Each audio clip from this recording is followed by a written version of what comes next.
جنہاں دے سینے وچ ایمان کوئی نہیں او میری حسد تے نسب اس گال پہ کرن متا کوئی کلمہ پڑھ والا گل اونچی کھڑا تھی دے آکھے کہ آپ دے حسد اور نسب کو نہ جانتا ہوئے سرکار نے ممبر دے تے کھڑے ہوئے اور خطاب فرمایا صحابہ کرام نو فرمایا من انا اے میرے صحابہ دسو میں کون ہوں صحابہ عرض کرن انتا رسول اللہ و علیک السلام تو سب اللہ دے رسول ہی مقرر نبی ہی میں تہاڈے تے اللہ دا سلام ہوے اساں تہاڈے امتی ہے تہاڈے نوکر ہے نبی پاک صلی اللہ علیہ وسلم این جواب دے کے راضی نہیں تھے کیونکہ کلمہ پہلے پڑھی بیٹھے شان رسالت منی بیٹھے شان نبوت منی بیٹھے فرمایا مطلب پاک کی گفتگو کرے میری قوم کے متعلق میرے حسد کے نسب سے متعلق فرمایا انا محمد تو بنے عبداللہ بنے عبد المطلب فرمایا لوگوں سن گنو اے میرے صحابہ سنو میں محمد ہوں بیٹا عبداللہ کا عبداللہ کے چاہے عبد المطلب کا سبحان اللہ وجہ کیا ہے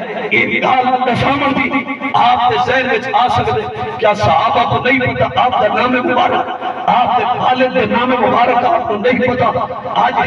1400 سال بعد آمن والے امتی کو آپ نے بھی نام پتا آپ کے بابے نے بھی نام پتا دادے نے بھی نام پتا آج کیوں ممبر پہ کھڑے ہو کے جلال والے انداز میں آپ نام پہ دسے دہن آپ بابے کا نام پہ دسے دہن آپ دادا جان کا نام پہ دسے دہن وجہ ہے انہاں کو محاقب تھی کہ فرمے دے پہ بابا کوئی ہوئے اگر تمہارے چھے اندر میں نے جی ہم تک گھننا اگر میرے بابے جی ہم کہیں گا بابا ہے تو سامنے کے نام پہ میرے دادا جی ہم کہیں گا دادا ہے تو سامنے کے نام پہ